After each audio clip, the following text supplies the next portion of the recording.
The Luxe Hexpeak V4A is a fantastic tent, but when I first got mine I found that there wasn't much information out there as to how to pitch it properly and to get the most out of the shelter. So having practiced with it a lot, I thought I would make this video and detail the process for you to try and make your life a wee bit easier. So in this video I'm going to talk about pitching the Flysheet, the standard 1.5 person 3-season inner, and any modifications that I've made to the overall shelter. So let's not waste any more time and let's go find a pitch.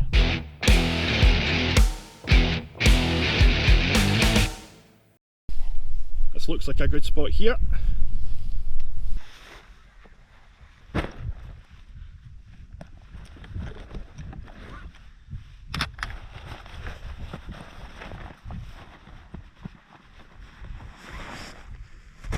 The Hexpeak, like similar pyramid designs, requires a single pole to support its structure, and this can be a stick cut to length, a dedicated pole from the manufacturers, or, in my case, trekking poles. When choosing your poles, it's important to remember that the height you require is about 135 to 140 centimetres to gain an optimum pitch. I've found that 138 centimetres is generally perfect for my needs.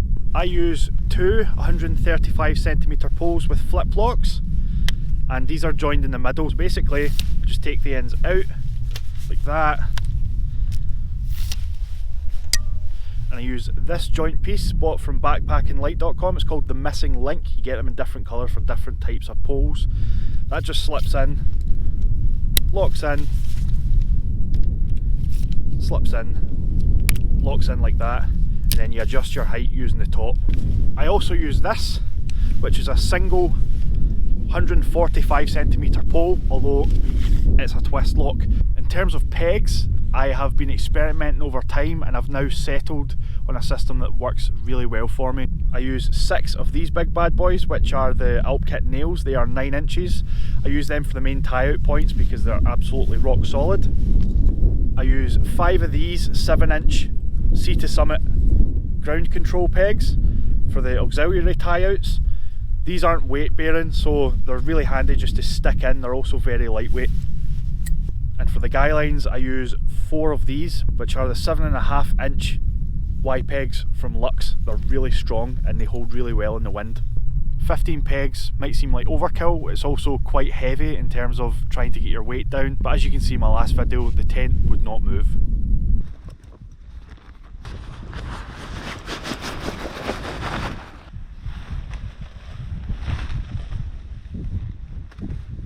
Now, because the Hexpeak only has one door, it's really important to choose your position prior to pitching the tent. I will generally try and have the door facing the view for easy reference in the morning, but if the wind's howling, I'd rather it wasn't on my back, so I'll position the tent to suit the weather instead. To position the Flysheet properly and to ensure an equal spread across the 6 points, you use these black straps which form a rectangle. That allows you to pitch it very quickly and easily. So when pitching the tent, you find the first corner, you peg that out loosely, you then move over to the other side, making sure this is straight, and you peg this side, keeping it in line with the seams. Then what you do is you go along and you fold the apexes in so you've got a clear view of the strap. Come to one of the further sides, I usually do it clockwise, do the same again, but make sure this is nice and tight, not too tight, but you peg that out, move over to the other side, and there you go.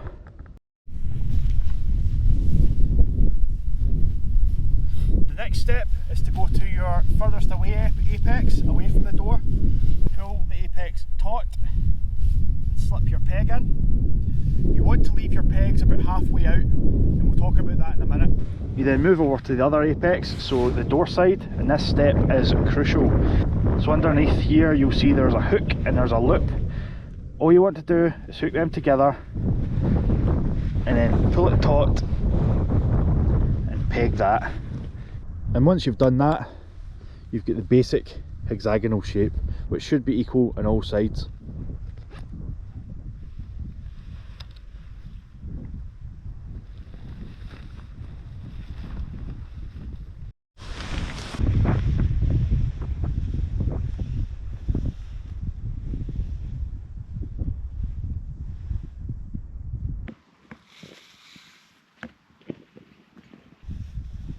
Once we're happy with the height of the pitch, we can then go ahead and tighten up our tie-out points. But before we do that, we need to check the profile. The profile edge should be straight all the way around, so all your seams should be nice and straight. If you find that it's bowed in any way, your pole height is too short, and if it's leaning to one side like a wizard's hat, your pole height is too long. So I've gone ahead and I've tightened up the 6 main points, the 5 auxiliary points. It's worth noting that these are not load bearing, so should not be over tightened. They're basically there just to take up some of the slack and reduce movement.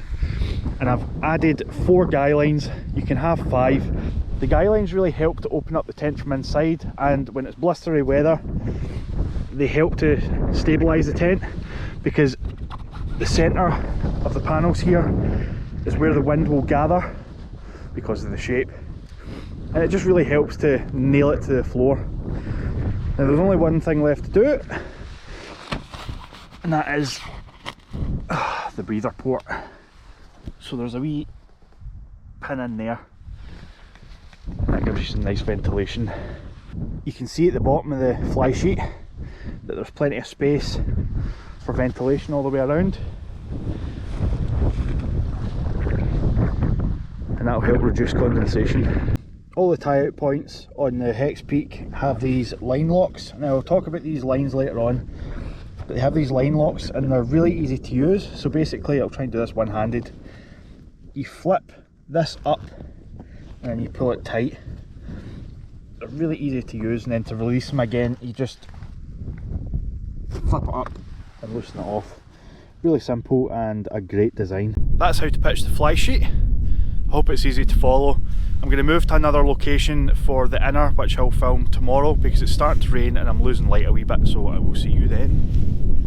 And we're back. So I've come to the same location, just a different spot, just for a change of scenery, and as you can see, the fly sheet is up and ready for the inner.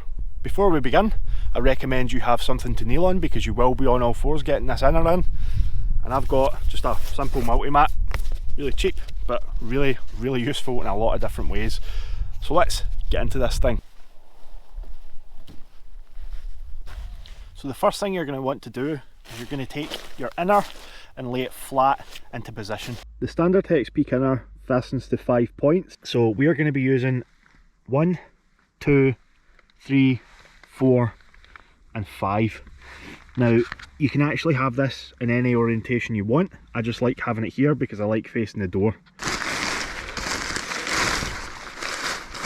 The logo stays at the front. You've got the 5th point here, the apex. We're going to go ahead and take these loops and starting at the front, just pin them to the pegs outside. To the other side.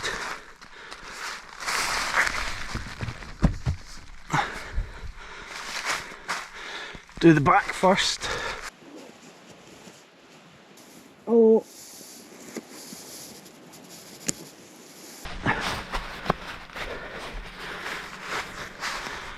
And then we do the 2 rear sides. Now if you can't be bothered doing it from inside, you can actually just pull your cords out and put them round your pegs, but I find I like doing it from inside because it just means I can see what's going on. That's us got our 5 points all the way around. Now to get this equal on both sides, we're going to use these tension points here. We want this as far forward as possible to avoid any contact in the fly sheet at the rear.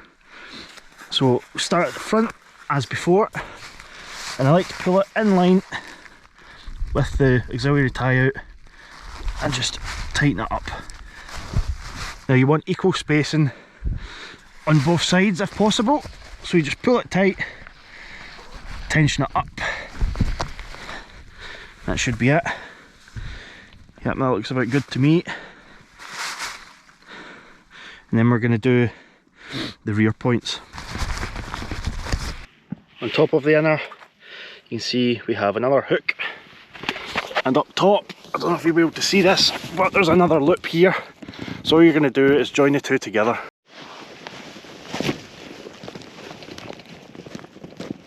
and then tension the wee line lock here. This will raise up the inner. So I'm happy with the gap on either side. I'm not very happy about this corner over here because it's a bit close. So I'm going to show you how you resolve that. You'll remember that I told you to keep your pegs half out, which I've done here. This is because it allows you to make fine adjustments. It also allows you to fix your tie out points. So what I'm going to do is I want to bring the front forward. This is the front peg, so you've got 1, 2, 3, 4, 5. I'm going to bring this corner forward, and that should bring the inner away from that corner. So I've gone ahead and adjusted this. You can see I've pulled it a wee bit forward instead of straight out. Let's go in the tent and see if it's any better. Yep, a bit better. So what I'm going to do is I'll tension this side again, and then tension the back. So I'm happy with that.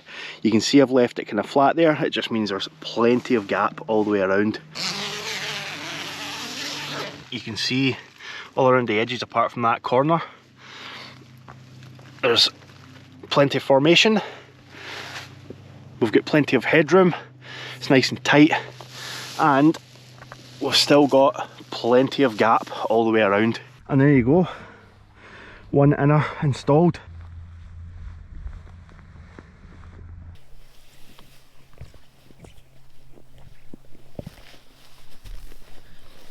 Well, that's it. That's the Hexpeak with the standard inner pitched. You can see there's plenty of headroom in here. It's crazy how much space is in this tent for the weight of it and the cost of it. But I like to drop the inner if I'm going to be spending a lot of time in here. So for example, over the winter months or in stormy weather. It just gives me plenty of living room, means I'm not uncomfortable. So happy with that. All that's left to talk about now is the modifications. Modification 1 is simply on the zip. So you'll see the sheer length of this tent, and once this zip is down it can actually be quite hard to reach in here to get the zip and open it up. So all I've done is, to the zip I have attached an extra long cord which I've actually taken from elsewhere. You'll see that in a minute. This is 2mm Dyneema. That's important to remember, and at the bottom off an old rucksack I just took a wee handle, and that just allows me to pull this. The second mod is to every single tie out on the Flysheet. So as stock you have that 2mm Dyneema that I just mentioned. All I've done is I've replaced it with 3mm Dyneema. I've put it through the line lock, which is a fantastic addition to the Hexpeak. It comes as standard. I've measured out each point exactly 6 inches, and at that 6 inches I've added a knot, which hopefully you can see here. That stops the cord from going any further into the line lock and ensures I've got equal spacing on every point. And once I've got it all tied out, all I need to do is pull these, and that gives me the tension that I need. 6 inches is just enough for if you want a high pitch like this or a low pitch. Another good reason for this is the 3mm Dyneema tends to slip less when wet in these line locks. It's really solid. It can be a bit annoying trying to tension it, but once it's locked in place it's not going anywhere. The third mod is these guylines. So I've used the same mil-spec paracord as I used for the tie out points. Basically I've created this tension loop here, and I've used a standard glow-in-the-dark tensioner because it's got wee teeth. The 3mm cord really grips in here. It's a bit annoying trying to get it onto the cord at first, but once you do, it's fantastic. To attach these, I use these fantastic little Night Highs S-biners. They're really, really strong and they're super light. They also look pretty cool. I originally used these for my camera gear, and they've impressed me so much I just use them for everything now. This hook here is just for the door. This system allows me to quickly tension the tent, and it's super strong, as you will have seen in the last video where the Hexpeak fought against 50mph winds and won. The fifth mod, and quite an important one, is simply the tie out points for the inner. You can see it has this little bar inside it to hold it straight. To get the tension, I found that the standard 2mm Dyneema tie outs were just a pain in the arse. So all I've done is I've taken some 2mm bungee cord, and this allows me just to stretch it out, hook it on, and then tension up really quickly. When inserting your pole, it's worth remembering that the ground can sink, so all I do is I stick a lens cap underneath the actual pole. That just spreads the surface area and stops it sinking. If you're a bushcrafter, you can actually use this loop, put a line through it between two trees and hang the tent. That means you do away with this and you're relying more on your lines out to support the structure. Well, I think that's plenty from me, so I'm gonna go. If you like this video, hit like, consider subscribing for more content with the Hexpeak. I'll be taking it out a lot more because I absolutely love it. And until next time, see you later.